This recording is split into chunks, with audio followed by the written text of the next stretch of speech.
মুসলমান গভীর মনোযোগ, উনার কথাগুলো বলে শেষ করে যাবে না, গাউসে পাকের ইতিহাস বলে শেষ করা যাবে না, উনার জিন্দেগির আলোচনা করে শেষ করা যাবে না।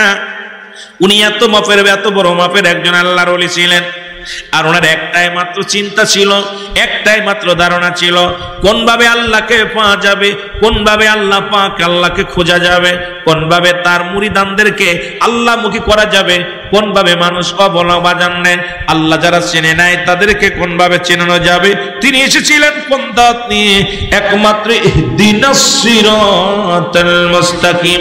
মুসলমান শোনো, মুস্তাকিম, মুত্তাকিনদেরকে হেদায়েতের দাওয়াত শুধু দিতে আসেন নাই, উনি আসছে কাদেরকে দাওয়াত দিতে? মুসলমান শোনো শোনো শোনো, যারা দুনিয়ার মধ্যে আল্লাহ বলে গেছে, রাসূল বলে গেছেন, যারা দুনিয়ার মধ্যে চন্দ্র পূজারী ছিল, যারা দুনিয়ার মধ্যে মূর্তি পূজারী ছিল, যারা দুনিয়ার মধ্যে মদ গাঁজা খেয়েছে, যারা দুনিয়ার মধ্যে অন্যায় পথে বিচারণ করেছে, গাউসে পাক এসেছিল তাদেরকে দাওয়াত দেওয়ার জন্য। গাউসে পাক এসেছিল তাদেরকে পথগুলা মানুষের সন্ধান দিতে। গাউসে পাক মূর্তি পূজারীদেরকে দাওয়াত দিছে, গাউসে পাক মুসলমান পথহারা মানুষদেরকে দাওয়াত দিছে। আর সবাই তার মুখের জবানের দাওয়াত পেয়ে ইসলাম ধর্ম কবুল করেছে, তারাও কালেমা পড়েছে লা ইলাহা ইল্লাল্লাহু মুহাম্মাদুর রাসূলুল্লাহ। জোরে জোরে চিল্লায়া বলা যাবে না সাল্লাল্লাহু আলাইহি ওয়াসাল্লাম।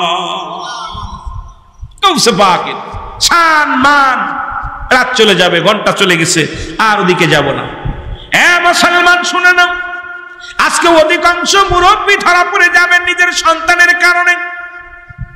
কথাগুলো একটু বলে যায়, শুনে নেন, শুনে নেন। ইসলামের দ্বিতীয় খলিফা হযরত উমর ফারুক রাদিয়াল্লাহু তাআলা আনহু কথাগুলো বলতে যাইয়া একটু কথা বললে আপনারা বুঝতে পারবেন।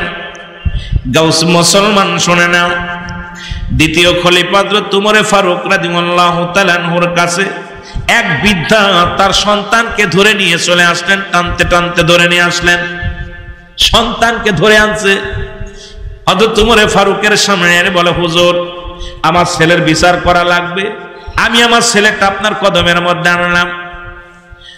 মুসলমান খলিফা হযরত উমর ফারুক ডাক দিয়ে বলে, বাবা তুমি তোমার ছেলের বিচারের জন্য আমার কদমের মধ্যে আনছো, তুমি কি পারো না তার বিচার করতে? বলে, আমি বৃদ্ধা হয়ে গেছি, দাড়িগুলো পেকে গেছে, বুড়া হয়ে গেছি, বয়স শেষ। আমার ছেলে এত বড় গুরুতর অপরাধ করছে, আমার ছেলে এত বড় অন্যায় করেছে, হুজুর আপনার কাছে একটা দাবি করে যায়, আমার সন্তানের বিচার করা লাগবে। খলিফা হযরত উমর ফারুক বললেন, বাবা কি বিচার করব বলেন? বলে, আমার ছেলে গুরুতর 3টা অপরাধ করেছে। নাম্বার 1, ভালো করে মুখস্থ করে রাখবেন মুসলমান, শুনে নাও। নাম্বার 1, আমার ছেলে দুনিয়ার মধ্যে মাদক সেবন করে, গাঁজা মদ ইয়াবা খায়, আমার সন্তানের বিচার করা লাগবে। খলিফা হযরত উমর ফারুক চোখ দুটি লাল হয়ে গেছে, ডাক দিয়ে বলে, বৃদ্ধারে তোমার ছেলে মাদক সেবন করে, এত গুরুতর অপরাধ, কঠিন বিচার করা লাগবে। নাম্বার 2 কি বিচার করব? বলে, হুজুর নাম্বার 2, আমার সন্তান দুনিয়ার মধ্যে মানুষ হত্যা করেছে। আল্লাহু আকবার বলো। মানুষ হত্যা মহাপাপ, এই দুনিয়ার মধ্যে মানুষ হত্যা করেছে। খলিফা হযরত উমর ফারুক বলে, হত্যার মধ্যে হত্যা কেসাস, সুতরাং এই দুনিয়ার মধ্যে মানুষ হত্যা করেছে, একেও শিরচ্ছেদ করা লাগবে, গুরুতর অপরাধ করেছে। নাম্বার 3 বলে, হুজুর আমার ছেলে এই দুনিয়ার মধ্যে জিনা ব্যভিচার করেছে, আমার ছেলের আপনার বিচার করা লাগবে, আমার ছেলে জিনা করেছে। 3টা অপরাধ ছোট না বড়? কথা বলেন, ছোট না বড়? 3টা অপরাধ বড় গুরুতর অপরাধ। খলিফা হযরত উমর ফারুক ডাকতে বলে, যুবক তুমি কি 3টা অন্যায় করেছো? বলে, জি আমি 3টা অন্যায় করেছি। কয়টা? 3টা অন্যায় করেছি। 1 নাম্বার, আমি মানুষ হত্যা করেছি। জি আমি মানুষ হত্যা করেছি। 2 নাম্বার, আমি মাদক সেবন করি। হ্যাঁ। 3 নাম্বার, আমি জিনা ব্যভিচার করি। বলে, হ্যাঁ। বলে, তুমি কি জিনার বিধান জানো না রে যুবক? যদি কোনো যুবক যুবতী জিনা করে, ভালো করে শুনে নেন, কোন যুবক যুবতী যদি জিনা করে, জিনার বিধান হলো, মুসলমান শুনে নাও, কোন অবিবাহিত নারী অবিবাহিত পুরুষ যদি জিনা করে, জিনার শাস্তি হলো 100 ডুরা গায়ের মধ্যে মারতে হবে, এমন ভাবে আঘাত করতে হবে 2 সেটে মারা পর যেন সে মারা যায়। ও মুসলমান শুনে নাও, যখন মারা যাবে তাকে গোসল করাবে, গোসল করাবে, কাফন করাবে, জানাজা পড়াবে, এরপরে তার দাফন করাবে। বাকি যে বেতের আঘাতগুলো থাকবে এটা কবরের উপরে দিয়ে আঘাত করতে হবে রে মুসলমান। এই অবিবাহিত নারী, অবিবাহিত পুরুষ তারা জানাজা পাবে। একটা বিচার যদি এই জমিনের মধ্যে ব্রাহ্মণবাড়িয়া কসবার জমিনে একটা বিচার হতো, আমার বিশ্বাস এই ব্রাহ্মণবাড়িয়া থেকে চিরতরে জিনা ব্যভিচার ফালায় যেত। জোরে জোরে বলেন ঠিক কিনা? এ মুসলমান, এবার বিবাহিত নারী, বিবাহিত পুরুষ জিনা করলে তাদের শাস্তির বিধান। যদি কোন বিবাহিত নারী, বিবাহিত পুরুষ যদি জিনা করে, এদের শাস্তির বিধান হলো বুক পর্যন্ত মাটির নিচে পুঁততে হবে। ইসলামের বিধান শুনে নেন, আমার মুখের বাণী নয়। এরপরে তারে কঙ্কার ছুঁড়ে নাক মারতে হবে। যতক্ষণ পর্যন্ত মৃত্যুবরণ না করবে ততক্ষণ পর্যন্ত মারা বন্ধ হবে না। যখন নিশ্চিত হয়ে যাবেন উনি মারা গেছে, এবার তাকে মাটি খুঁড়ে তারে উঠাইতে হবে।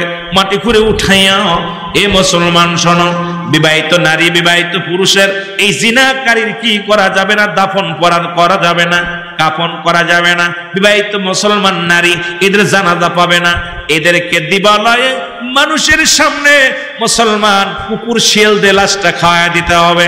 একটা বিচার যদি ব্রাহ্মণবাড়িয়া কসবার জমিনে হতো যে এইরকম একটা বিবাহিত নারী, বিবাহিত পুরুষ জিনাকারীকে কুকুর শিয়াল দিয়ে খাওয়া দেওয়া হয়েছে, আল্লাহর কসম করে বলি এই জমিনের থেকে জিনা ব্যভিচার বিদায় হয়ে যেত। জোরে বলেন ঠিক কিনা?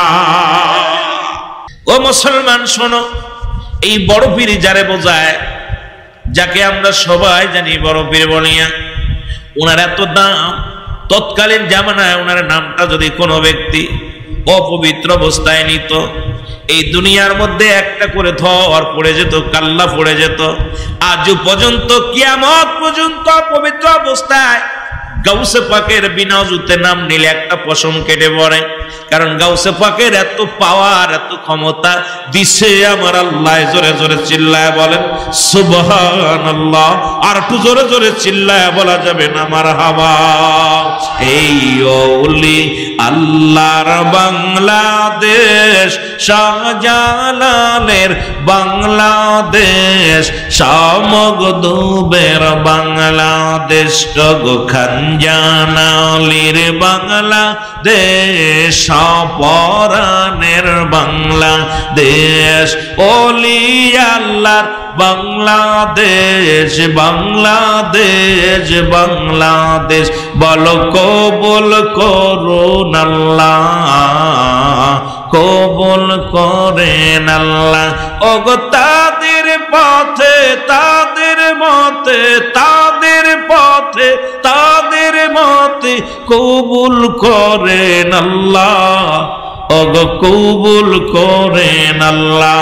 বলো শাহজালালের বাংলাদেশ, খাজা এনায়েত পুরীর বাংলাদেশ, খাজা ফরিদপুরীর বাংলাদেশ, বাংলাদেশ, বাংলাদেশ। ওগো রহম করুন আল্লাহ, ওগো রহম করুন আল্লাহ। ওগো তাদের পথে, তাদের মতে কবুল করুন আল্লাহ, ওগো কবুল করেন আল্লাহ। গাউসে পাক কেমন নফের ওলি ছিল শুনে নেন। উনি একদিন রাস্তা দিয়ে পোমাট দিয়ে যাইতেছিলেন, হঠাৎ দেখে একটা বালক কি চড়াইতেছে, মেষ চড়াইতেছে বাজান মাঠের মধ্যে। বিশাল পাহাড়ি অঞ্চল, বিশাল বড় প্রান্তরে মেষ চড়াইতেছে। গাউসে পাক দেখে ডাকতে বলে, বাবা এদিকায়। এত রোদের মধ্যে, উত্তপ্ত রোদের মধ্যে বাবা তুমি মেষ চড়াও, তোমার কি কষ্ট হয় না? তোমার নাম কি? বলে আমার নাম হলো ইমামউদ্দিন। জোরে জোরে বলো মারহাবা। কি নাম? ইমামউদ্দিন।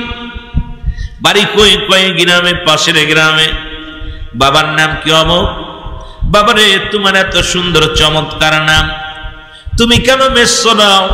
তুমি বড় হইয়া একজন কামেল ব্যক্তি হবা, বড় হইয়া তুমি একজন ইসলামের রাহবার হবা, বড় হইয়া তুমি দুনিয়ার মধ্যে এক ইসলামের একজন ইমাম হবা।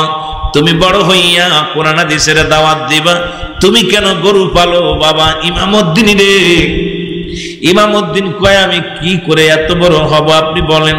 কারণ আমি লেখাপড়া জানি না, কোনো ইলম নাই, কোনো আমল নাই, কারণ আমি গরিব মানুষ, মেসরে খাই, লেখাপড়া বলতে আমার নাই। আমার মা আমার বাবা গরিব মানুষ, সকালবেলা বকরি নিয়ে সকালবেলা মেষ নিয়ে মাঠে চলে আসে, আর যখন বিকেল হয়ে যায় পশুগুলো নিয়ে বাড়ির দিকে চলে যায়। সুতরাং আমি কেমনে আল্লাহর ওলি হব, কেমনে আমি ইমাম হব? মুসলমান শোনো, গাউসে পাক আব্দুল কাদের জিলানী বলে, ইমামউদ্দিন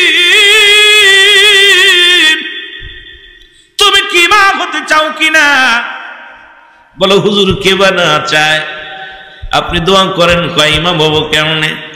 বলে বাবারে ওই যে দেখো একটা নদী, এই নদীটা পার হইয়া উপরে একটা শরিয়াতের মাদ্রাসা আছে, ওই মাদ্রাসায় তুমি লেখাপড়া করবা, ওই মাদ্রাসায় লেখাপড়া করে বড় আলেম হবা, বড় হইয়া দ্বীনের দাওয়াত দিবা, কালেমার দাওয়াত দিবা, লা ইলাহা ইল্লাল্লাহু মুহাম্মাদুর রাসূলুল্লাহ। জোরে জোরে চিল্লায়া বলেন সাল্লাল্লাহু আলাইহি ওয়াসাল্লাম। ইমামউদ্দিন বাড়ি যাইয়া মাকে ডাকতে বলে, মা বলে বাবা কি? মা গো আমি আগামী কাল থেকে আর বকরি চড়াবো না, মেষ চড়াবো না। বলে কে রে বাবা? মা গো আমি বড় ইমাম হব, আমি ইসলামের মধ্যে একজন রাহবার হব। মা কয় তুই গরিব মানুষ, এই স্বপ্ন তোরে কে দেখাইলো? মা গো আমি যখন বকরি চড়াইতেছিলাম, আমি যখন মেষ চড়াইতেছিলাম, ওই মাঠের মধ্যে একজন মুরব্বী মানুষ আমাকে বলছে বাবা তোর নাম কি? আমি বললাম আমার নাম ইমামউদ্দিন। ওই লোকটা আমাকে ডাকতে বলে বাবা তোর মাথায় আমি হাত বুলাইয়া দিয়া বলতেছিল বাবা তোর নাম যে ইমামউদ্দিন, তুই বড় হয়ে হবি ইসলামের ইমাম, বড় হইয়া হবি জাতির ইমাম, বড় হইয়া হবি মুসলিম মিল্লাতের ইমাম। এখন বাবা তুই কেন মেষ চড়াবি? তুই বড় ইমাম হবি। আমার মা আমি তোমাকে বলি মা আমি আর মেষ চড়াইতে যাব না, আমি লেখাপড়া করব, আমি বড় আলেম হব, বড় আবেদ ব্যক্তি হব গো, বড় আল্লাহওয়ালা ব্যক্তি হব। মা তুমি আমার হুকুম দাও। মা বলে বাবা ইমামউদ্দিন পাগলামি করবে না, মেষ নিয়ে যা, আমরা গরিব মানুষ, জীবনেও লেখাপড়া করা হবে না, বড় আলেম হওয়া সম্ভব নয়। বাবারে তুই দিনের ইমাম কেমনে হবি? আমার তো সম্পদ নাই, ভালো লেখাপড়াও জানিস না। ডাক দে কয় মা তুমি যাই বলো গো মা, আমি লেখাপড়া করে বড় আলেম হব, ইমাম হব। জোরে জোরে চিল্লায় বলা যাবে না সুবহানাল্লাহ, আর একটু জোরে জোরে চিল্লায় বলা যাবে না সুবহানাল্লাহ। ও দয়াল যার ইচ্ছা তারে দিয়া মিলাই প্রেমেরি মেলা, দয়াল যারে ইচ্ছা মিলাই প্রেমেরি মেলা, কেউ বুঝিতে পারে না রে ওলি আল্লাহর খেলা। বলেন কেউ বুঝিতে পারে না রে কামেল পীরের খেলা। বলেন কেউ বুঝিতে পারে না রে ওলি আল্লাহ।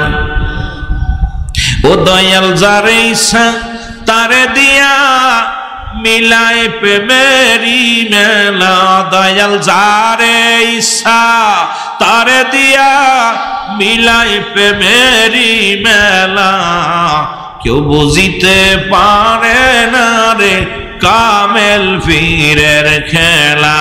বলেন কেউ বুঝিতে পারে না রে ওলি আল্লাহ। আবার ৩৬ বছরে যার জ্ঞান কি ফোটে না, ৬ মাসের কালের আবার পাই যে ১৬ আনা রে দয়াল, পাই যে ১৬ আনা। বুড়া হয়ে গেলে যে খালি এত বছর রাখলাম কিছু আনলাম না, আল্লাহ কখন কারে দিয়া কি করব?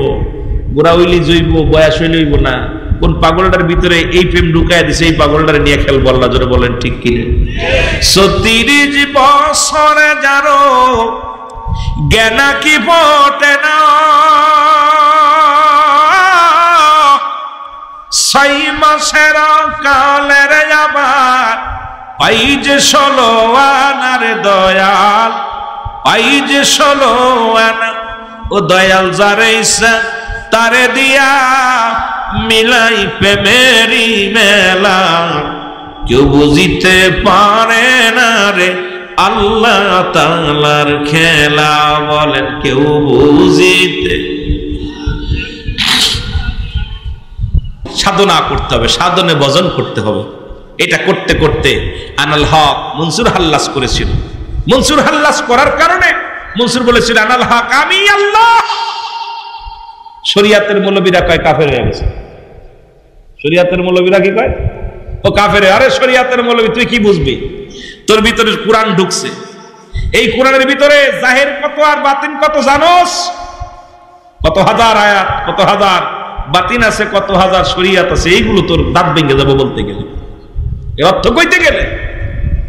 মনসুর হাল্লাস যখন আনাল হক আনাল হক, ওই জামানার মৌলবীরা ফতোয়া দিছে মনসুর হাল্লাস কাফের হয়ে গেছে, ওকে কতল করো। রাজার কাছে নিয়ে যাওয়া হলো। রাজা বলতেছে যে তোমরা তোকে ধরে নিয়ে আসছো, ও কোন হালাতে আছে এটা আমার জ্ঞান নাই, আমি হলাম প্রধানমন্ত্রী, জ্ঞান তো রাখি না, কোরআন হাদিসের জ্ঞান আমি রাখি না। ওর বিচার তোমরা শরিয়াতের মৌলবী যারা আছো তোমরা একটা ডিসিশন নাও। তোমরা শরিয়াতের মৌলবী, কোরআন হাদিস ভালো জানো, ইজমা কিয়াস জানো, তোমরাই বিচার করো। হুজুর সর্বনাশ, ও নিজের আল্লাহ বলে দাবি করছে, কতল করা জায়েজ। ওই জামানার রাজাও ছিল, নাম ছিল মনসুর। রাজা মনসুর বলতেছে মনসুর হাল্লাসকে, যেই পাগলটা কি বলতো সেটা আমার জ্ঞান নাই, আমি বুঝতে পারি না, ওর কাতারে আমি যেতে পারি নাই, ওই কাতারে আমি যাইতে পারি নাই। কথা বুঝেননি? ওই কাতারের ছাত্র আমি না, ওই জামাতের ছাত্র আমি না, সুতরাং এই বিচার আমি করতে পারবো না, তোমরা বিচার করো। মৌলবীরা, শরিয়াতের মৌলবীরা ফতোয়া দিয়ে দিল তাকে কতল করতে হবে। যখন তাকে শিরচ্ছেদ করা হলো, গর্দানটা কেটে দেওয়া হলো, জবান দিয়ে কেটে দিয়ে গলা কেটে দেওয়ার সঙ্গে সঙ্গে জবান দিয়ে ভাই রক্তের মধ্যে, রক্তের ভিতর থেকে আওয়াজ আসলো লা ইলাহা ইল্লাল্লাহু মুহাম্মাদুর রাসূলুল্লাহ সাল্লাল্লাহু আলাইহি ওয়াসাল্লাম। তখন সবাই মনসুরের পায়ের মধ্যে পড়ে গেল, আমরা ভুল করেছি, আরে এ তো আমরা বিনা কারণে একটা লোককে হত্যা করেছি, আমরা মা পাপী, মানুষ হত্যা মহাপাপ। এখন এই পাপের সবাই কান্না শুরু করলো। মনসুর রাজা মনসুর বললেন এই দায়ভার আমি নেব না, আমি তো বিচার করতে আমি তো করি নাই, তোমরা করেছো।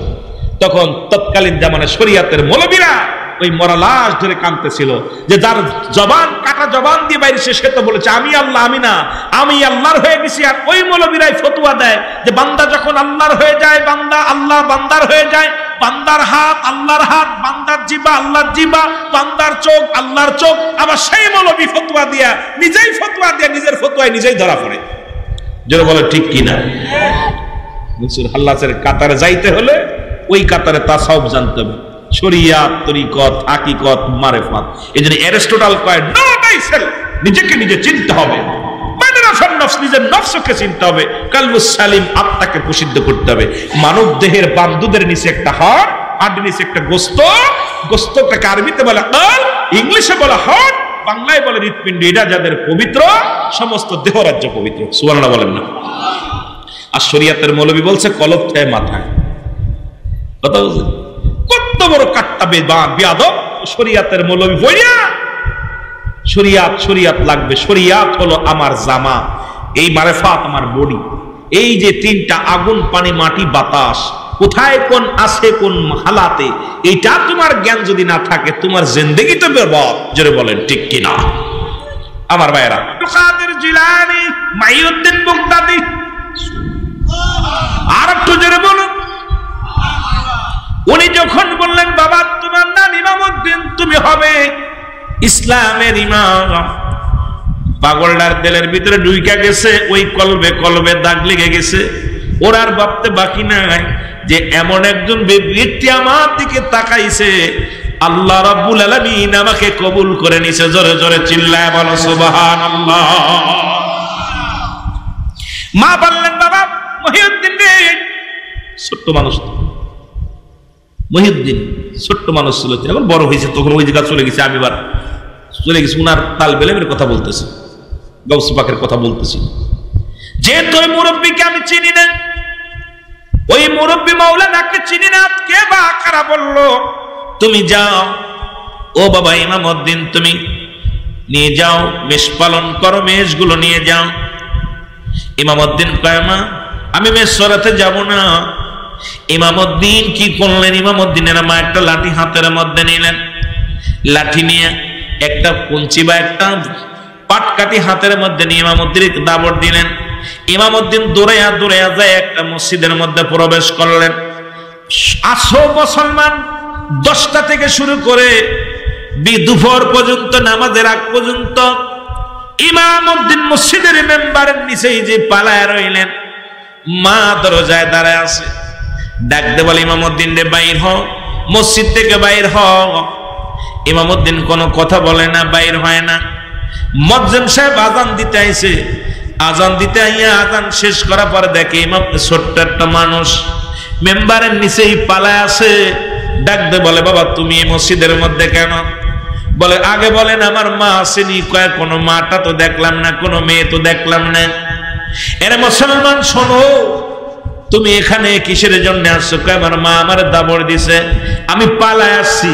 কয় কেন দাবড়াইছে? বলে আমি বড় হইয়া ইমাম হব, আমি ইসলামের ধারক বাহক হব, বড় হইয়া লেখাপড়া করে আমি ইসলামের ইমাম হব। সুতরাং এটা আমার মা মানতে পারে নাই, মা আমাকে দাবড় দিছে, আমি দাবড় খাইয়া দৌড়াইয়া আইয়া মসজিদের মধ্যে প্রবেশ করেছি।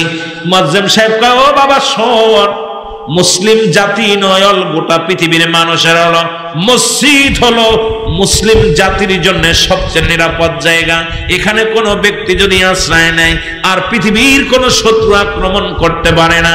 এটা মুসলমান শুনে নাও, আজকে আমার দেশের শরীয়তের মৌলবীরা যারা, ওরা বাইতুল মুকাররম মসজিদটাকে অপবিত্র করে ফেলেছে, রক্তাক্ত করেছে। কারণ এই সমস্ত মৌলবীরা যারা শুধু শরীয়ত শরীয়ত শরীয়ত দিয়ে পাগলামি করে, এই দুনিয়ার ক্ষমতালোভী পাগলেরা কি করেছে শুনে নাও, শুনে নাও। বাংলাদেশের জাতীয় মসজিদ মুসলমান বাইতুল মুকাররম, সেখানে কোরআন তাদের কাছে নিরাপত্তা নাই। এই কোরআনটা ছুঁড়ে গায়ের মধ্যে মেরেছে, জায়নামাজ ছুঁড়ে গায়ের মধ্যে মেরেছে, ওই রক্ত মাখা পুরো মসজিদটাকে রক্তাক্ত করেছে। ইহা দ্বারা প্রমাণ হয় ও মুসলমান শোনো, কোন কামেল পীরের মুরিদ, কোন আল্লাহর ওলির পাগলেরা কোনদিন মসজিদে জোরে কথা বলতে পারে না। আর এই শরীয়তের মৌলবীরা, দুনিয়ার মৌলবীরা, দুনিয়ালুবী মৌলবীরা, তারা নিজের অস্তিত্ব টিকায় রাখার জন্য, চেয়ারের জন্য মসজিদে রক্তাক্ত করেছে। ইয়া দ্বারা প্রমাণ হয় শরীয়তের আলেমদের কাছে ওই তাসাউফ বৃত্তি নয়, যারা শরীয়তের আলেম এই দুনিয়া কামানোর জন্য আগমন করেছে, এদের কাছে মসজিদ কোরআন শরীফ কোনটাই নিরাপদে নাই। জোরে বলেন ঠিক কিনা? মসজিদের মধ্যে আমি আশ্চর্য হয়ে গেছি, দেখি সুরে সুরে কোরআন মারছে, মানুষের গায়ে কোরআন সুরে মারছে।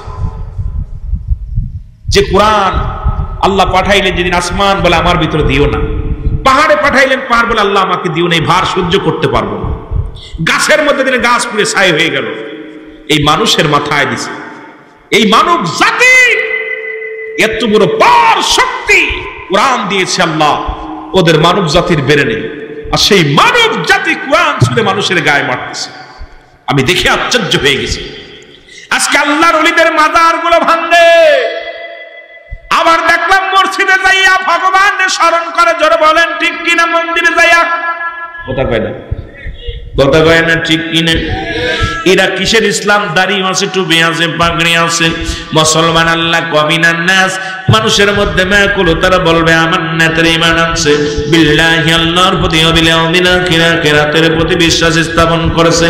ওমা হুম বিমুমিনিন। আল্লাহ কয় শুনে নাও, আল্লাহ কি বলে ডাক দে, কোরআন শরীফ ডাক দে বলতেছে, শুনে নাও। আল্লাহ বলে আমি ওই নাস শব্দের অর্থ মানুষ, ওই মানুষের মধ্যে একদল বেঈমান আছে, মুনাফিক আছে। এই দুনিয়ার মধ্যে শোনেন, তারা আপনার কাছে আগমন করবে, তারা মুমিন বলে মুত্তাকি বলে দাবি করবে, ইমানদার বলে দাবি করবে। না না না না, শুনে নেন, ওই বেঈমান মুনাফিকদের জন্য, কাফের বেঈমান মুনাফিকদের জন্য আমি আল্লাহ করে রাখলাম উইদ্দাতুল কাফিরিন। ওই কাফের বেঈমান মুনাফিকদের জন্য প্রস্তুতি করে রাখলাম 7-7টা জাহান্নাম। জোরে জোরে চিল্লায় বলো আল্লাহু আকবার। আরো জোরে জোরে চিল্লায় বলা যাবে না আল্লাহু আকবার। নবী মুহাম্মদ সাল্লাল্লাহু আলাইহি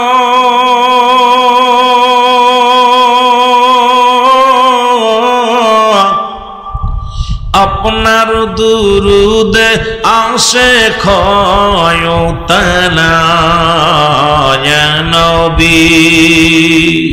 মহব্বতে বলেন নবী মুহাম্মদ সাল্লাল্লাহু আলাইহি আপনার দুরুদে আসে খয়তানা। বলো আপনার দুরুদে আসে খয়, ওগো আপনার দুরুদ পড়ে আমার আল্লাহ তাআলা, আপনার দুরুদ পড়ে ফেরেশতারা হে নবী। আল্লাহু আকবার বলো না। রে আপনার দুরুদ পড়ে আল্লাহ তাআলা, আপনার দুরুদ পড়ে ফেরেশতারা ইয়া নবী। বলো ইয়া নবী মুহাম্মদ সাল্লাল্লাহু আলাইহি আপনার দুরুদে আসে খয়তানা। বলো আপনার দুরুদে আসে খয়, যখনই মনে পড়ে নবী কামলিওয়ালা, দুরুদ বানায় আসে গলার মালা হে নবী। যখনই মনে পড়ে নবী কামলিওয়ালা,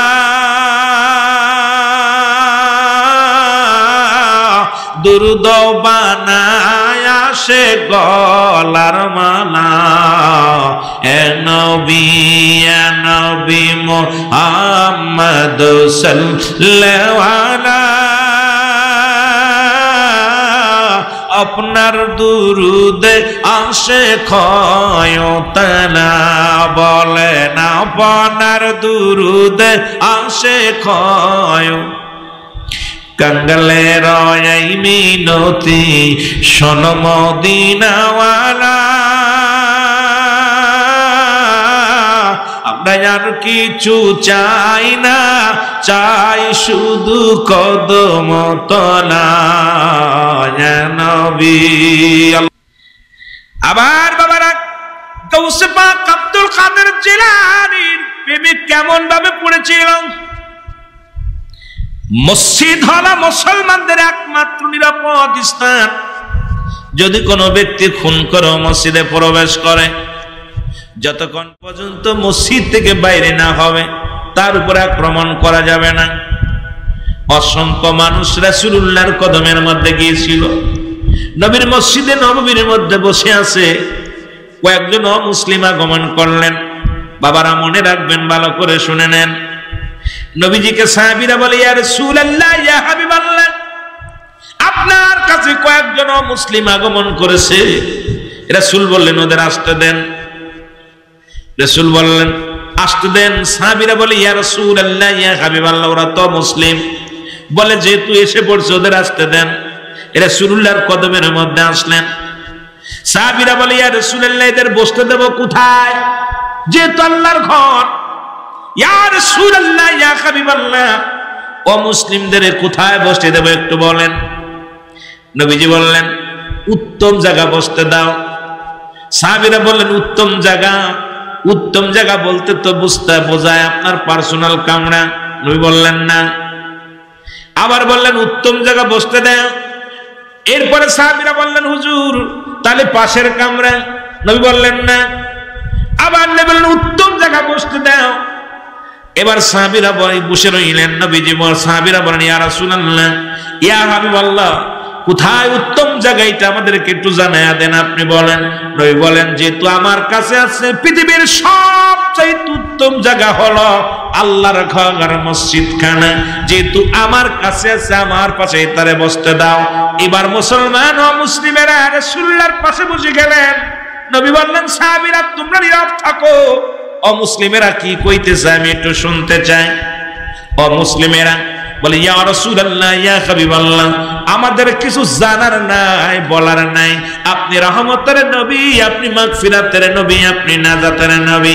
কারণ আপনাকে আল্লাহ বায়নাত, উত্তম ব্যবহার, উত্তম আখলাক, উত্তম চরিত্র আপনাকে দান করেছে ইয়া রাসূলুল্লাহ, ইয়া হাবিবাল্লাহ। কারণ আমরা মুসলিম হয়ে আপনার পাশে বসতে পেরে আমাদের জীবন ধন্য। আমরা আর একটা সেকেন্ড অমুসলিম থাকতে চাই না। আমাদেরকে কালেমা পড়ায় মুসলমান বানায় দেন। লা ইলাহা ইল্লাল্লাহু সাল্লাল্লাহু আলাইহি ওয়াসাল্লাম। আবার আল্লাহ বলে সূরা তাওবার মধ্যে 6 নম্বর আয়াত, যেহেতু কুরআন শরীফ আছে শুনে নাও। কত নম্বর? 6 নম্বর। কয় নম্বর?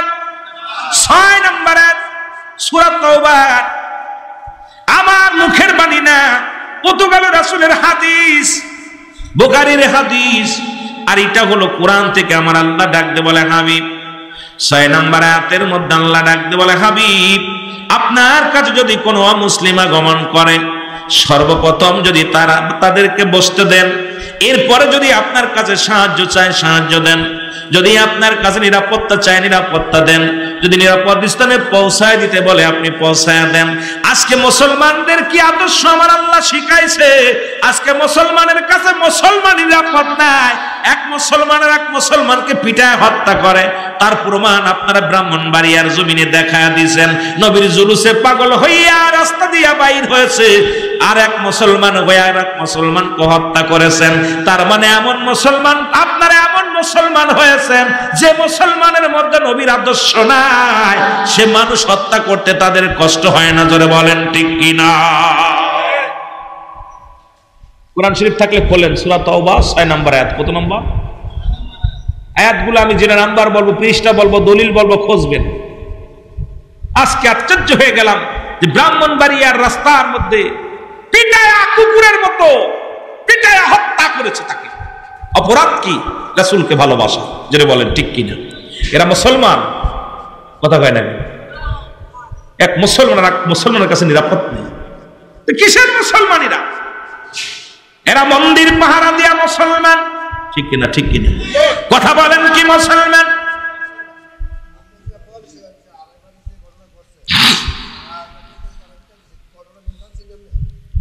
বসেন।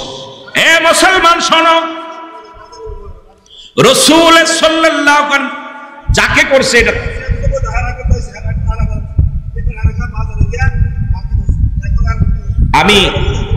আমি কথা বলছি, বুঝেছেন? কোন মানুষকে মানুষ হত্যা করতে পারে না, আমি এটা বুঝাইছি। শুনে নেন বাবা, কোন মানুষকে হত্যা করা মহাপাপ। আমি বুঝাই কোনটা, বুঝবেন আগে বুঝে নিবেন বাবা, তারপরে কথা বলবেন। আমি বুঝাইতে চাচ্ছি কোনটা, যে কোনো মানুষকে হত্যা করা যাবে না। জীব হত্যার মতো যদি মানুষ হত্যা করেন, পৃথিবীর সমস্ত মাখলুকাতের শ্রেষ্ঠ মাখলুকাত হলো মানব জাতি। আমি বুঝাইতেছি কি, আগে শুনে নেন বাবা। সুতরাং এই মানব জাতিকে শ্রেষ্ঠতার আসনে আল্লাহ বসাইছে।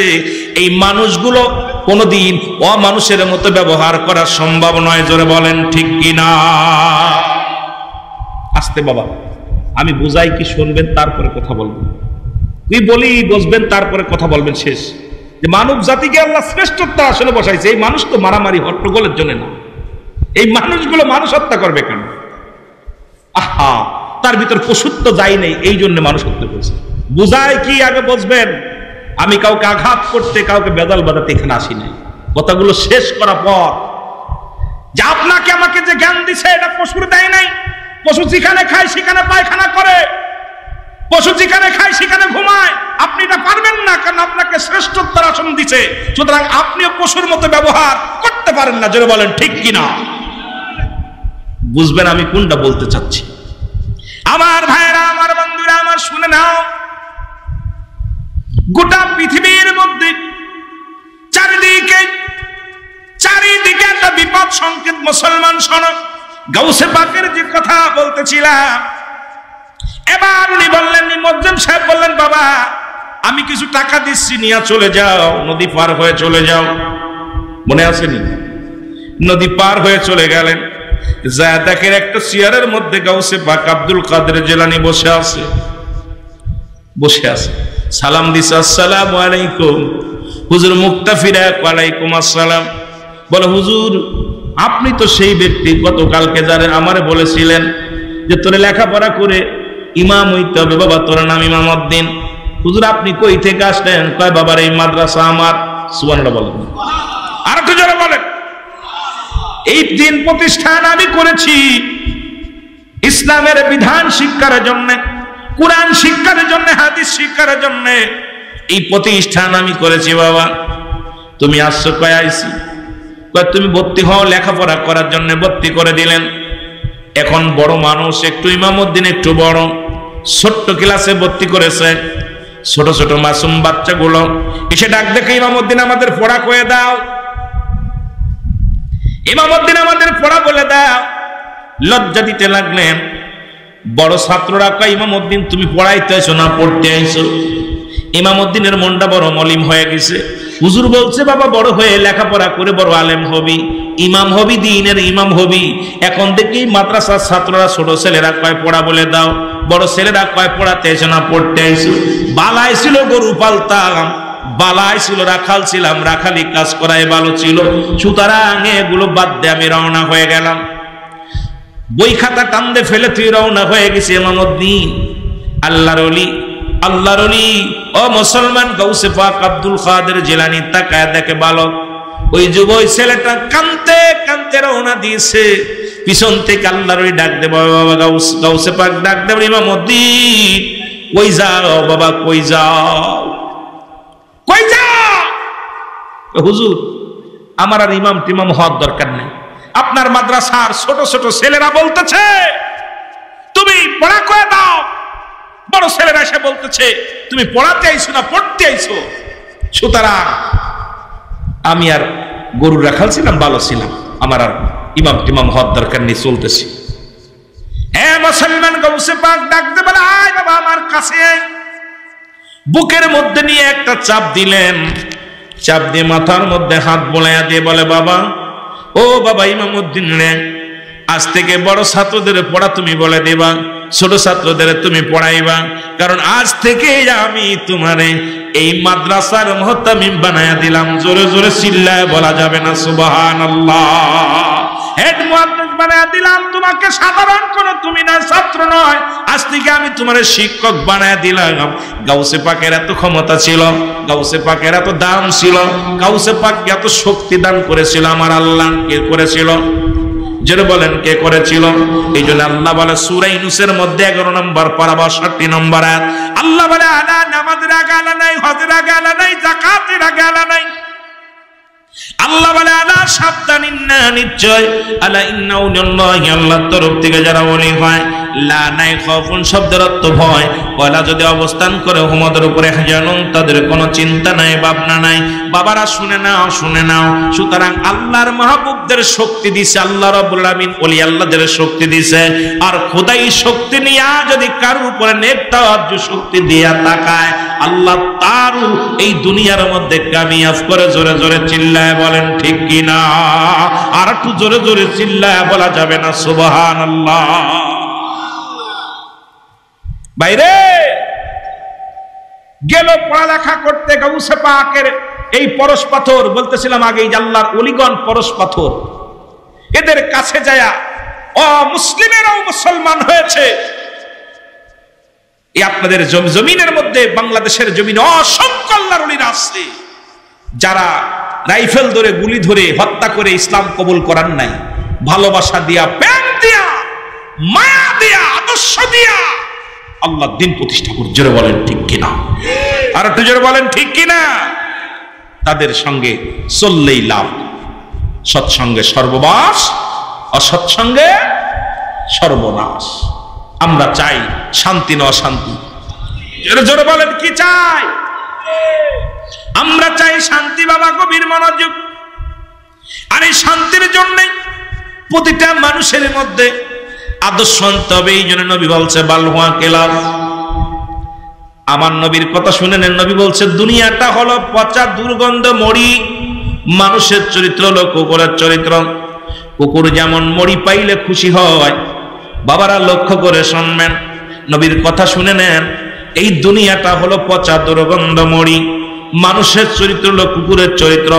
কুকুর যেমন মড়ি পাইলে খুশি হয়। আপনারা এলাকা উদাহরণ দিতেছি, যদি এই মহল্লার মধ্যে যদি একটু গরু মরে পড়ে যায়, মরা গরুটা যদি কোনো কুকুর টের পায়, আর কাউকে ভাগ দিবে না, একাই ভোগ করবে। বলেন দি একটা গরু খাওয়ার ক্ষমতা কে আল্লাহ তার দিছে? এত বড় একটা গরু খাইতে পারবে না, তারপরও তার যাইতে বাইরে দিবে না? দেবে? কথা কর না কেন? আর একটা কুকুর গেলে কাউকে দেবে না। আমার নবী বলছে শেষ জামানার মুসলমানদের চরিত্র নিয়ে কথা বলতে যা বলছে শোনেন। আমার আব্বার কথা না, রাসূলের কথা, কোরআনের কথা। যদিও আমার জবান দিয়ে বলতেছি কথাগুলো, নবী বলতে শেষ জামানার মানুষগুলো দুনিয়া মুখাফেক্ষি হয়ে যাবে। সুদের ঘুষুদ, ঘুষ, জিনা, ব্যভিচার যে হালাতে আসুক না কেন, মানুষগুলো দুনিয়ার পিছে দৌড়াইবে। মানুষগুলো দুনিয়ার পিছে দাঁড়াইবে। কোনটা হারাম কোনটা হালাল দেখার সময় থাকবে না। শুধু অর্থমুখী হয়ে যাবে, ওই সম্পদমুখী হয়ে যাবে। এই দুনিয়ার মানুষগুলো ওই কুকুরের চরিত্র পেয়ে যাবে। ও মুসলমান শোনো আমার কথা, কিরা কোন দলের লোক দেখার বিষয় না, কিরা কোন পীরের মুরিদ দেখার বিষয় না। যেহেতু আমরা নবীর উম্মত, আল্লাহর গোলাম, ইসলামের স্বার্থে আমাদের একত্র হওয়ার দরকার আছে কি না? কোন পীরের লাগে কোন পীরের মিল নেই। কোন ভাইয়ের লাগে ভাইয়ের শত্রুতায়, এই ভাইয়ের লাগে ভাইয়ের শত্রুতায়। ঠিক রাসূল যেটা বলে গেছে, সম্পদের জন্য ভাই হয়ে ভাইকে খুন করতেছে। আপনারা শুনলে কষ্ট পাবেন। আবার একজন বলল হুজুর আপনি জানেন নাকি? এ ভাই, চাঁদপুরের জমিনে যে আপনাদের এসি দূরে নাই, 100 টাকা বকশিসের জন্য, 100 টাকা তেলের পাম্পে 100 টাকা বকশিস নিয়ে দুই বন্ধুর ভিতরে ছুরি মেরে আঘাত করে মেরে ফেলেছে, মাত্র 100 টাকার জন্য। কোথায়? কথা বল না কেন? মাত্র 100 টাকার জন্য তেলের পাম্পে বকশিস পেয়েছে 100 টাকার জন্য। আমরা আশ্চর্য দিন আমার মাহফিল ছিল, আমরা আশ্চর্য হয়ে গেছি। 100 টাকা পাইছে, পায়ে বলছে আমি পাইনি। আর আমার ভাগ দে, আমি পাইনি। ও দূরে এসে রাখুমের একবারে দুনিয়া মাত্র 50 টাকা ভাগে পাইতে। তাহলে দুনিয়ার মানুষ মানুষ হত্যা করে 20 টাকা 50 টাকা পায়। আজকে তার মানে আর বুঝতে বাকি নাই, দুনিয়ার মানুষগুলো দুনিয়ামুখী হয়ে গেছে। এখন যদি গান হইতো, কথার কথা, এই মাহফিল বাদ দিয়ে যদি গান হতো, আল্লাহর কসম এই আশপাশ নারী পুরুষ, এই গ্রামে কোনো মানুষ তাবারকু দিয়া লাগতো না, বসার ব্যবস্থা করে লাগতো। ওরা বাড়ির থেকে বসারটা নিয়ে আসতো। কথা কন না কেন? আসতো না? আপনাদের মতো বসতো, বাড়ি থেকে নিয়ে হয় খড় নিয়ে আসতো, নাই আপনার পাটি নিয়ে আসতো, বসার ব্যবস্থা ভাই করে আসতো। সামিয়ানাও লাগতো না, তাবারকু লাগতো না, কিন্তু জান্নাতের বাগানে বসতেছিলেন। কারণ কি? আপনাকে আমাকে গুনাহগুলো মাফ হয়ে যাক, এটা ইবলিস শয়তান চায় না। যেটা বলেন ঠিক কিনা? আমার বাবারা, আমার গভীর মনোযোগ। এই জন্য গাউসে পাকের স্মরণে যারা মাহফিল করাইতেছেন, সবচাইতে বড় কেরামতি হলো গাউসে পাকের। ইতিহাস সাক্ষী দেয়, ছোট্ট গাউসে পাক, কত ছোট্ট গাউসে পাক, মাইনুদ্দিন নাম।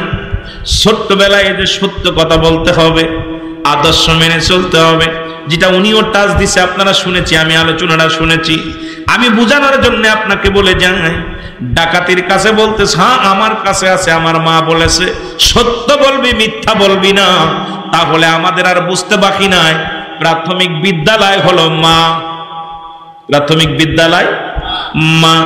এই মা যদি যার মা জাতি যার ভালো তার কপাল ভালো, মা জাতি যার ভালো তার কপাল ভালো, মা জাতি যার ভালো না। এই জন্য মুসলমান আমাদের মা জাতি পারে সন্তানকে মানুষের মতো মানুষ করে গড়ে তুলতে। মুসলমান শুনে নেন, হয়তো আপনারা কষ্ট পাবেন কথাগুলো বললে না বললে নাই। বিশ্ববিদ্যালয় থেকে লেখাপড়া করে ও মুসলমান, যেখানে মানুষ হত্যা করে যদি কোনো ব্যক্তি চুরি করে তাকে হাত কেটে দেওয়া শরীয়তের বিধান, ইসলামের বিধান, কিন্তু সেখানে চুরির অপরাধে পিটায় হাজারে দুনিয়ার মানুষ মেরে ফেলে। এর দ্বারা প্রমাণ হয় আমরা মানুষ করার জন্য বিশ্ববিদ্যালয় দিছি, মানুষ হতে পারে নাই, এরা অমানুষ। জোরে বলেন ঠিক কিনা? বিদেশ থেকে ডিগ্রি নিয়ে বড় বড় চেয়ার পায় যারা, ঘুষ ছাড়া তাদের কলম চলে না। কথা কয় না কেন? কথা কয় না। ঘুষ কি খায়? কৃষকে ঘুষ খায় কারা? কৃষক, বড় চোরে। কথা কন। এই চোরগুলো বিদেশ থেকে ডিগ্রি আনছে। আপনার ছেলে আমার ছেলে বিদেশ থেকে আপনি লেখাপড়া করাইছেন, ওই বাট পারলে বড় ডিগ্রি দিছেন চেয়ার পাইয়া। যার কলমটা চলে না, ঘুষ ছাড়া যার কলম চলে না, আসলে তাকে আপনি মানুষ করতে পারেন নাই, অমানুষ হয়ে গেছে। আপনি কি একবার খবর নিছেন 50,000 টাকা বেতন পাও বাবা, তোমার মেয়েটার কাপড় দাও 1 লাখ টাকার, ছেলেটার কাপড় দাও 1 লাখ টাকার, বিবির দাও 1 লাখ টাকা, আমার সংসার দাও 5 লাখ টাকা, পাইলা কই? তার মানে আপনিও মানুষ হয়ে গেছেন। এই দুনিয়ার লোভে পড়ে জোরে জোরে চিল্লায় বলেন ঠিক কিনা? বিদেশ থেকে ডাক্তারি হইয়া, ডাক্তার হইয়া যে সমস্ত রোগীর হাতে, ডাক্তারের হাতে রোগী মারা যায়, কত রোগী মারা গেছে অপারেশন করে নাই টাকা ছাড়া। টাকা নিয়ে আসো, টাকা বাড়ি জমি জমা বিক্রি করে নিতে নিতে রোগী মারা যায়। আইসিউর মধ্যে রেখে 7 দিন 8 দিন মরা মানুষ থেকে যারা টাকা আদায় করে, এরা কৃষক রাখে নাই, ভ্যান চালক রাখে নাই, মুসলমান রিক্সা চালক রাখে নাই। আমার দেশের গরিব মানুষ দুর্নীতিবাজ না, সারা পৃথিবীর গরিব মানুষগুলো দুর্নীতিবাজ না। এই দেশের বড় বড় লেখাপড়া করে ডিগ্রি নিয়ে এই শিক্ষিত আমার জ্ঞান দ্বারা, আমার বিবেক দ্বারা আমি পাইলাম পৃথিবীর 90% দুর্নীতিবাজ হলো শিক্ষিতরা, কারণ এরা মানুষ হতে পারে নাই, এরাও মানুষ। জোরে বলেন ঠিক কিনা? কারা খায় ঘুষ? সুদ খায় কারা? ঘুষ খায় কারা? কৃষক খায় না, ভ্যান চালক খায় না, রিক্সা চালক খায় না, এটা খবর নেন। মাঠে কাজ করে সে তো আর ঘুষ সুদের মধ্যে বোঝে না, কিন্তু আমার এত লেখাপড়া করাইছে, আমি মানুষ হতে পারে নাই, অমানুষ করেছি। আর এই অমানুষগুলোকে পথ দেখানোর জন্য যুগে যুগে অসংখ্য নবী রাসূলগণ আগমন করেছেন, তার মধ্যে যুগে যুগে অসংখ্য আল্লাহর ওলিগণ আগমন করেছে। তাদের মধ্যে ছোট্টবেলা থেকে খাজা মুসলমান গাউসে পাক আব্দুল কাদের জিলানী প্রমাণ করে দিয়েছে, মানুষ শোনো, সত্য বলতে হবে, মিথ্যা বলা যাবে না। সত্য মানুষকে বাঁচায়, মিথ্যা মানুষকে শেষ করে দেয়। ও দুনিয়ার মানুষগুলো শুনে নাও, এই শিক্ষাটা দিছে গাউসে পাক আব্দুল কাদের জিলানী। ও মানুষ, সদা সর্বদাই সৎ পথে চলো, সত্য কথা বলো, সত্য আদর্শের মধ্যে থাকো, দুনিয়া আখিরাত দুইটাই কামিয়াব হবে। জোরে জোরে চিল্লায় বলো সুবহানাল্লাহ। গাউসে পাকের কেমন ক্ষমতা, একটা কথা বলতে যায় বলে যায়, শুনে নাও। একবার গাউসে পাক উনি নামাজে দাঁড়াইলেন রমজান মাসে, রোজার মাস। গাউসে পাক একাধারে 40 বাড়ি খানা খেয়েছে। কয় বাড়ি? কথা কয় না কেন? 40টা মুরিদের বাড়ি, 40টা খাদেমের বাড়ি। উনি একই সময় ইফতার করেছে। কয়জন? কথা কয় না, কয়জন? আমার মতো নাকি? 40 জন মানুষের বাড়ি ইফতার করেছে। নামাজ শেষ করে আসর বাদান ঈশার নামাজের সলাতে আসছে, বা আসরের সলাতে আসছে পরের দিন। মুসল্লিরা কয়, হুজুর আমার বাড়ি গেছিল, আমার বাড়ি গেছিল, আমার বাড়ি গেছিল। হুজুর সালাম ফিরে, আসসালামু আলাইকুম রাহমাতুল্লাহ, আসসালামু আলাইকুম রাহমাতুল্লাহ। হুজুর বলেন, আপনারা পিছনে কি বলা বলি করেন? মুরিদানরা কয়, হুজুর সত্যি করে বলেন, আপনি আমার বাড়ি গেছিলেন না? কয় হ। ও কয়, হুজুর আমার বাড়ি গেছিলেন না? কয় হ। ও কয়, হুজুর আমার বাড়ি গেছিলেন না? কয় হ। হাতে গুনে দেখে 40 জন মুসল্লি। কয়জন? কয়জন? 40 জনের বাড়ি একই টাইমে গেছে। কয়জনের বাড়ি? 40 জনের বাড়ি, 40টা মুরিদের বাড়ি, ভক্তের বাড়ি একই টাইম ইফতার করেছে, একই টাইমে খেয়েছে। দুজন সবার ভিতরে বেঁধে গেল হট্টগোল। ও কয় হুজুর জিন হয়ে গেছে, ও কয় হুজুর দানব হয়ে গেছে, ও কয় এটা মিথ্যা কথা, এটা মানা যাবে না। গাউসে পাক কয় বাবা দাঁড়াও, তোমরাও নামাজ পড়ো, হাঁটো আমার সাথে চলো। হুজুর বললেন আমার সাথে চলো। মুরিদানদের পিছে পিছে রওনা নিয়ে চলে গেলেন। যাইতে যাইতে বিশাল একটা বট বৃক্ষ, বিশাল একটা বট গাছের নিচে দাঁড়ালেন। দাঁড়ায় বলে বাবা তোমরা সবাই 2 রাকাত করে নামাজ পড়ো। সুবহানাল্লাহ বলেন না? আর একটু জোরে। 2 রাকাত করে নামাজ পড়ো তোমরা। 2 রাকাত করে নামাজ সবাই আদায় করলেন, দোয়া করলেন। দোয়া করে হাত উঠায় দিলেন। হাত উঠায় সবাই দোয়া শেষ করে গাউসে পাক বললেন বাবা আপনারা চোখ বন্ধ করেন। সবাই চোখ বন্ধ করলেন। কয় বাবার এবার চোখ খুলে তোমরা গাছের দিকে তাকাও। যখন চোখটা খুলে, চোখ বন্ধ থেকে চোখটা খুলে যখন গাছের দিকে তাকাইছে, দেখে বট বৃক্ষের গাছের ভিতরে লক্ষ লক্ষ পাতার মধ্যে, প্রতিটা পাতার মধ্যে গাউসে পাক বসে বসে তাসবিহ টিপতেছে। জোরে জোরে চিল্লায় বলেন সুবহানাল্লাহ। আরে জোরে বলা যাবে না? ওলি আল্লাহদেরকে ভালোবাসেন না? আমার বারবার বলছে মুরব্বী যিনি, ওই যে ভাইয়ের ভাই, যেটু গাউসে পাকের কথা একটু বলবেন কিছু। এই মাহফিলটা তার স্মরণে আসছে, এখন আমরা শুনতে পারি। আমি সেই জন্য চিন্তা করলাম যেহেতু মুরব্বী দাবি করেছে, একটু তাদের স্মরণেই বলি, ওলি আল্লাহদের স্মরণে এসে যাক আলোচনাটা। এই জন্য কিছু কথা বলতেছি। তাই আমার তো মনে হয় কিছু যারা ওলি বিদেশি তারা চলে গেছে, তারা থাকবে না। কারণ ওলি আল্লাহ যারা মানে না তারা এই ওয়াজ শুনবে না। ওলি আল্লাহ যারা ভালোবাসে মানবে, তারা এই কথাগুলো কান দিয়া শুনবে, হৃদয় দিয়া শুনবে, উপলব্ধি করবে। জোরে বলেন ঠিক কিনা? আমার বাবারা আমার সবাই লুটিয়ে পড়লেন গাউসে পাকের কদমের মধ্যে, ডাকতে বলে হুজুর আমাদেরকে আপনি মাফ করেন। 40 বাড়ি তো দূরের কথা, যিনি লক্ষ লক্ষ পাতার মধ্যে যিনি যাইতে পারেন, তিনি 1 সেকেন্ডে সারা পৃথিবীর মধ্যে যাইতে পারে, সেই শক্তি আমার আল্লাহ দান করেছে। সুতরাং গাউসে পাক প্রমাণ করে দিলেন ও মুসলমান, এই জন্য গাউসে পাক কিয়ামত পর্যন্ত মানুষের স্মরণে থাকবে। গাউসে পাক যতদিন দুনিয়া থাকবে গাউসে পাকের নাম থাকবে। জোরে জোরে চিল্লায়া বলা যাবে না সুবহানাল্লাহ? আয় বড় পীর আব্দুল কাদের জিলানের জিলানী, তোমারি নামের ওসিলায় আগুন হয়ে যায় পানি। বলো তোমারি নামের ওসিলায় আগুন হয়ে যায় পানি। বলো আয় বড় পীর আব্দুল কাদের, বলো আয় বড় পীর আব্দুল কাদের জিলানের জিলানী, তোমারি নামের গুণে আগুন হয়ে যায় পানি। বলো তোমারি নামের ওসিলায় আগুন হয়ে যায় পানি। জোরে বলেন ঠিক কিনা? মাই জানে না ছেলের খবর, জানে গর্ভধারিণী, তোমারি নামের ওসিলায় আগুন হয়ে যায় পানি। আয় গাউস পীর আব্দুল কাদের জিলানের জিলানী, তোমারি নামের ওসিলায় আগুন হয়ে যায় পানি। জোরে বলেন সুবহানাল্লাহ। এখন আবার গাউসে পাক ওসিলা দিলে 1 শ্রেণীর মৌলবীদের কষ্ট হয়। উনি কি জানে 6 শ্রেণীর মানুষের মাধ্যম দিয়া দোয়া চাওয়া জায়েজ?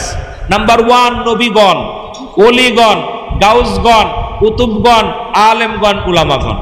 কিন্তু সেই যে মৌলবী মানে না ওলি আল্লাহদেরকে, উনিও যাইয়া উনার কাছে অসংখ্য মানুষের দোয়া চায় জুম্মার দিনে। চাই কি চায় না? ইমাম সাহেব হুজুর আর আমার জন্য দোয়া করুন, 50 টাকা 20 টাকা হাতের ভিতরে ডুয়ে দিয়ে 100 টাকা ডুয়ে দিয়ে হুজুর আব্বা মনে গেছে দোয়া করেন। উনার ধারণা যে ইমাম সাহেব হুজুর বালা মানুষ, আকামেল মানুষ, দোয়া করলে কাজে লাগবে, উনার বিশ্বাস। অথচ ওলিদের কাছে কয় ওলিদের কাছে জায়েজ না, ওলিদের কাছে কেউ চায় না। ওলিদের আল্লাহ পাককে ওলিদের মাধ্যম দিয়ে চায় আল্লাহর কাছে। জোরে বলেন ঠিক কিনা? আল্লাহ অমুক ব্যক্তি আমার কাছে আসছে দোয়া চান, অনেকেই চাইছে হুজুর একটু দোয়া করবেন, আমার বাপের ক্ষমতা আছে কিছু দেওয়া, আমি চাইব আল্লাহর কাছে আল্লাহ অমুক ব্যক্তি দোয়া চেয়েছে, তারে তুমি কামিয়াব করো। জোরে বলেন ঠিক কিনা? একটু মহব্বতের সঙ্গে দুরূদ শরীফ পড়েন। আল্লাহুম্মা